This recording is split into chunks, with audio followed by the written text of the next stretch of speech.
أعوذ بالله من الشيطان الرجيم. بسم الله الرحمن الرحيم. الحمد لله رب العالمين والصلاة والسلام على سيدنا محمد أشرف المرسلين وعلى آله وصحبه أجمعين. سبحانك لا علم لنا إلا ما علمتنا إنك أنت العليم الحكيم. رب اشرح لي صدري ويسر لي أمري واحلل عقدة من لساني يفقهوا قولي. Amin ya rabbal alamin. Assalamualaikum warahmatullahi taala wabarakatuh. Kepada mana-mana sahabat yang boleh live dengan saya secara online, hari ini pada hari Ahad jam 9.53, berapa hari bulan? 14 hari bulan Mei, 14 hari bulan Mei. Hari ini kita akan bicarakan satu lagi rare remedies. Remedi jarang-jarang dalam buku Materia Medica Homeopati Dr. Borik. Okay, sebagaimana yang dimaklumkan bahawa kita telah mengadakan beberapa kursus berkaitan dengan Materia Medica mengenai remedi-remedi utama dan penting yang selalu terdapat dalam Materia Medica dan dipelajari oleh pengamal. Jadi remedi-remedi berkenaan kita tidak bicarakan kerana ia tidak adil kepada mereka yang mengikuti kursus dan membuat bayaran.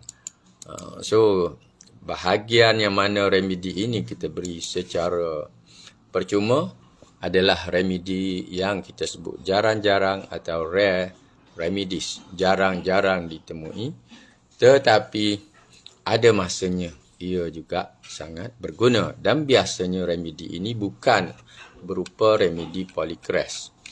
Contoh, minggu lepas kita bicara mengenai remedi Asterias rubens. Siapa-siapa yang telah mengikuti remedi Asterias rubens, bagaimana disebut Asterias rubens, yang sebetulnya begitu, harus ingat bahawa itu adalah remedi untuk orang yang jenis psikosis, jenis tumbuh-tumbuh yang tumbuhnya besar lembik, gemuk lembik. Orang pun orang jenis gemuk lembik, ada masalah limfatik, sistem limfatik, ada sakit-sakit bagai ditusuk, muka merah. Itu yang kita sebut. Dan penting diingat ialah Asterias rubens ini bagus, pernah digunakan untuk masalah barah payudara, digunakan untuk penyakit kanser. Itu penting diingat. Tapi ia juga berguna untuk dua-dua jantina. Okey, secara ringkasnya begitulah. Hari ini kita nak bicarakan remedi yang seterusnya, iaitu yang ke-97, iaitu yang kita sebut sebagai Astragalus mollissimus. Astragalus mollissimus, remedi yang lebih kurang penting juga, seperti sebab diambil daripada pokok yang mempunyai kesan-kesan bagaikan dadah juga. Diperkenalkan oleh Dr. Borik sebagai Astragalus memberi kesan ke atas haiwan sebagaimana kesan alkohol, tembakau dan morfin ke atas manusia. Okey, kesan ke atas haiwan sama sebagaimana kesan alkohol. Apa jadi kalau minum alkohol? Apa jadi kalau hisap tembakau? Apa jadi kalau ambil morfin? Dijelaskan oleh Dr. Borik bahawa peringkat pertama mula-mula yang akan dirasai ialah satu tempoh halusinasi atau mania. Kita sebut kegilaan dah, dengan ada rasa kecacatan pada penglihatan. Kalau pada haiwan lah, pada masa itu haiwan berkenaan melakukan pelbagai kelakuan yang menghiburkan. Dan dia cacat penglihatan, tapi dia mengalami halusinasi, bayang-bayang macam-macam, jenis-jenis kegilaan juga. Tapi bila dia sudah merasa bahan tumbuhan itu, dia ada satu cita rasa terhadap tumbuhan itu, dikatakan ia akan mulai menolak sebarang jenis makanan lain. dia nak makan yang tu juga. Seperti manusia bila dapat dadah, air ketum lah katakan, ataupun sebarang dadah lah. Jadi dia gian kepada dadah tu begitu sekali. Dia tak nak benda lain, dia nak duit, dia nak beli bahan itu saja. Itu peringkat kedua, mana dia tak nak makanan lain. Dia tolak sebarang jenis makanan, dia nak apa yang boleh meriangkan dia, menggembirakan dia. Walaupun orang lain melihat sebagai dia orang yang tidak betul, tapi itu kegemarannya pada waktu itu. Ia akan menolak sebarang jenis makanan lain, melainkan daun pokok itu sajalah.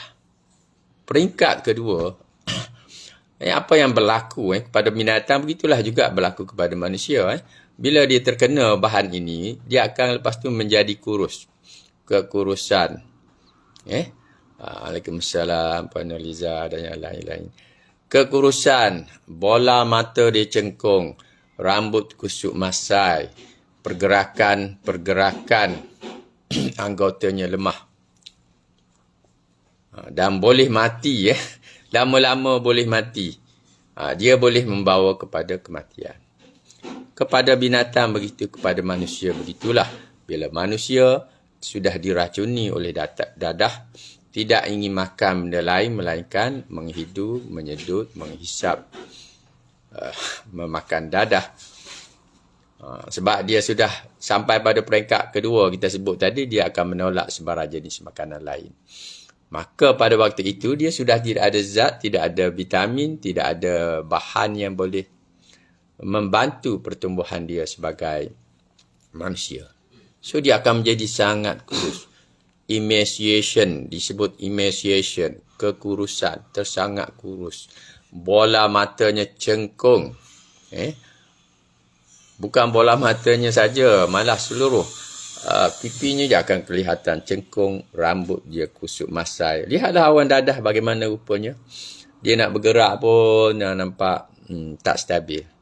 Dan ini juga membawa kepada ketidakteraturan dalam penyakit gait paralytic. Disebut oleh Dr. Borik gait paralytic ataupun kelumpuhan gait. Saya terjemah saja kelumpuhan gait. Penyakit gait. Gait ni maknanya dia tidak boleh berdiri seperti biasa. Hilang koordinasi otot-otot dia. Ini penyakit gait. Berjalan pun ketimpangan. Ketimpangan tidak teratur. Itu berlaku, kita boleh lihat kepada orang-orang yang menghadapi masalah dadah. Okey. So itu simptom diberitahu oleh Dr. Borik. Apa kesan kalau ambil tumbuhan tersebut, dan demikianlah juga kesannya apabila diambil oleh manusia. Maknanya sudah kebergantungan keseluruhannya kepada dadah, kesan dadah tersebut. Okey, simptom partikular yang diberi secara ringkas oleh Dr. Borik. Bahkan Dr. Borik memberi kira detail lah berbanding dengan yang diberi oleh Clark. J.H. Clark sangat ringkas. Tapi kalau nak pergi detail lagi, kita kena lihat T.F. Allen. T.F. Allen. Dan buku-buku yang berupa ensiklopedia yang besar-besar. So, simptom partikular dia rasa penuh. Dalam pelipis kanan, sebelah kanan lah. Dan rahang atas, maknanya bahagian rahang atas pun dia rasa fullness. Fullness ni rasa kepenuhan. Rasa kepenuhan, macam mana nak cerita rasa kepenuhan? Tak tahu, wallahu alam lah. Mungkin rasa macam bengkak begitulah. Sakit atas kening. Atas kening dia kata sakit, tulang-tulang muka rasa menyakitkan. Bukan saja kening, tulang muka juga rasa sakit. Dan dia rasa pening, kegayatan. Pening, kegayatan. Itu istilah. Saya kadang-kadang guna istilah pening gayak. Pening gayak. Bahasa Inggeris sebenarnya disebut Dizzy, dizzy saja bahasa Inggeris. Boleh terjemah sebagai gayat dan boleh diterjemahkan juga sebagai pening. Oppressive pain in temples, rasa tertekan di pelipis. Dua pelipis lah. Temples ni jamak, merujukkan kedua pelipis dia ada rasa tekanan. Pain and pressure in maxillae. Maxilla itu maknanya bahagian kelenjar liur itu ada rasa tertekan, tertekan dalam kelenjar maksila. Itu bahagian kepala. Bahagian gestur katanya kelemahan dan kekosongan. Saya terjemahkan sebagai weaknesses tu kelemahan. Disebut weakness and emptiness. Rasa lemah dan rasa kosong. Kelemahan dan kekosongan. Burning in esophagus and stomach. Maknanya daripada esophagus ni pergi kepada bahagian perut. Maknanya organ pencernaan dia ada rasa membakar dalam esophagus dan juga dalam gestur. Okey, itu simptom partikular yang kedua. Okey, sekarang musim panas ni. Saya ni sedang menghadapi masalah sudah nak sembuh dah. Masalah bibir dia pedih, pecah. Anak-anak ada sakit kering tekak. Ada anak saya di hospital Temeloh. Dia sakit apa sekarang ni, musim panas sangat. Sakit yang disebut dia macam sore throat lah. Sampai tak boleh bercakap. Tapi anak tu bahagian farmasis. So dia dah tak bawa ubat-ubat homeopati. Saya kata ambil saja ubat homeopati, ambil Fatulaka, beres. Sudah tak boleh bercakap, hilang suara, itulah remedi terbaik homeopati. Kalau tak jalan baru cari remedi lain kan. Okey. Kita bicara mengenai rare remedy, saya cakap pula mengenai remedi penting yang harus kita ada. Ni musim-musim kemarau ni. Ya, tapi yang paling penting musim begini ingat pada aconite. Sebab kalau kita bermula dengan aconite, yang lain yang teruk-teruk tak akan datang. Yang lain yang teruk tak sempat datang. Tapi kena cepat. Minum air cepat.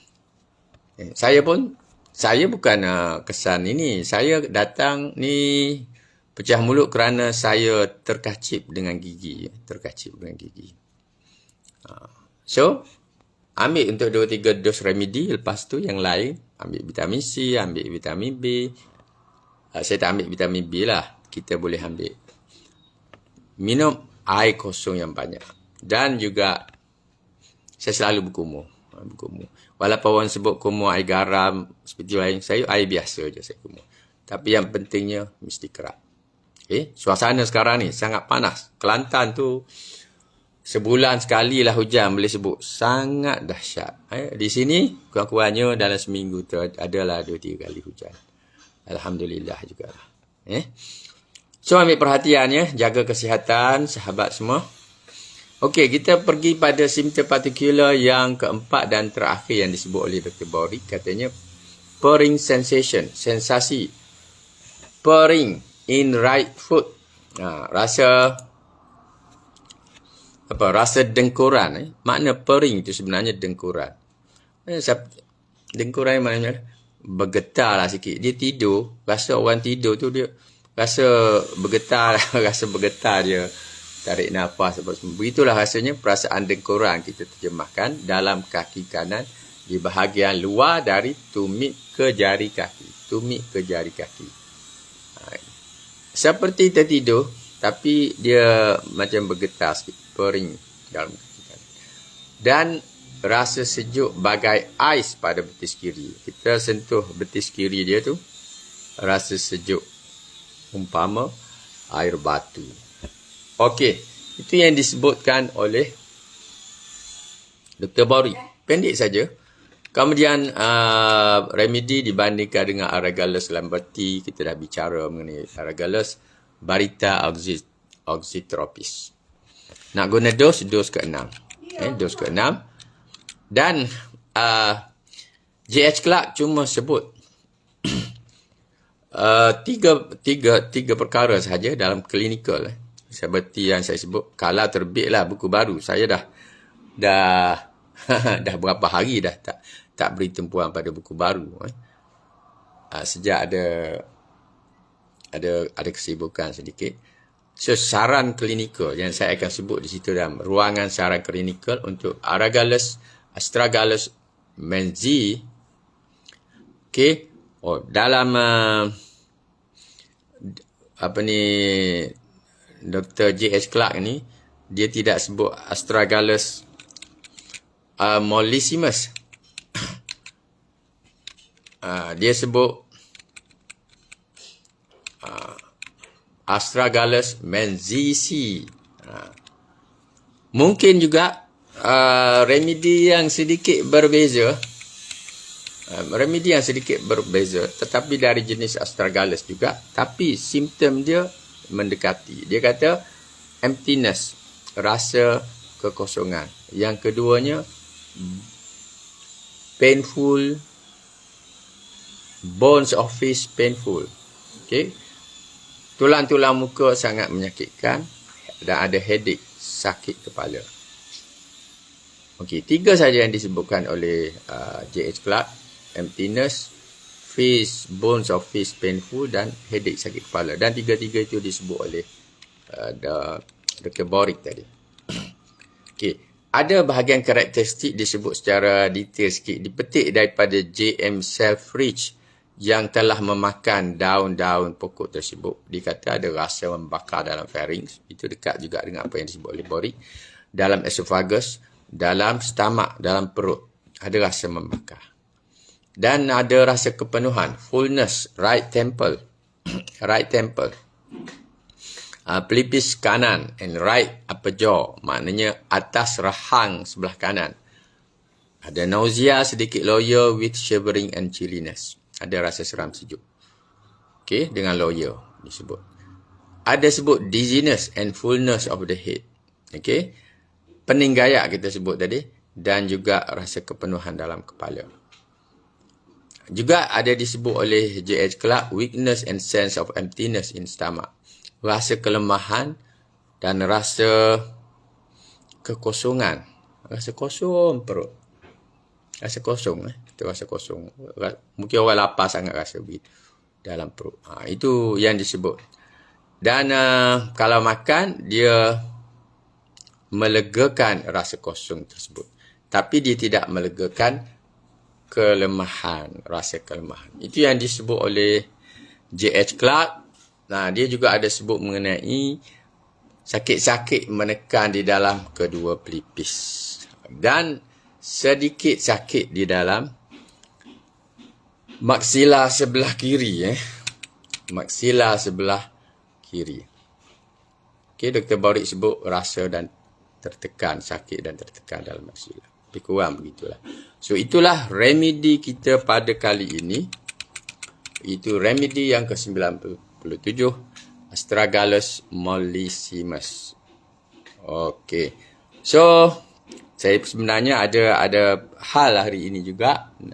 Nak ke suatu tempat, ada perkara dengan urusan keluarga. So, setakat itu sajalah. Alhamdulillah boleh live pada minggu ini. Sekali sekurang-kurangnya. Dan kita akan jumpa lagi dalam remedi seterusnya pada minggu hadapan, insya-Allah. So, salam daripada saya. Mudah-mudahan apa yang kita bicarakan pada minggu ini memberi manfaat bersama. Dan sekali lagi pesan daripada saya, jagalah kesihatan di musim panas yang agak pelik ni. Juga kita dengar, yang saya dengar, cakap-cakap orang di bahagian pendidikan, bahagian kesihatan, bahagian farmasi, ada cakap-cakap katakan ini kemungkinan kesan-kesan daripada COVID, kesan-kesan daripada vaksin.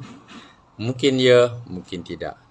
Ramai orang mula membuat tafsiran apabila menghadapi sakit-sakit kesan daripada kepanasan dan kekeringan global lah. Banyak tempat termasuk Malaysia menghadapi. Dan kita dah jangka ni, saya dengarlah ceritanya sampai bulan 8 akan menghadapi masalah kepanasan dan kekeringan dengan kurangnya hujan tempoh 3-4 bulan ini. So mudah-mudahan kita dilindungi oleh Allah Subhanahu Wa Taala, boleh menghadapi cabaran ini dengan penuh iman dan dengan sabar dan tawakal. Itu saja daripada saya. Salam maaf jika ada sebarang kesilapan. Itu kesalahan saya. Apa yang baik itu daripada Allah Subhanahu Wa Taala. Assalamualaikum warahmatullahi taala wabarakatuh.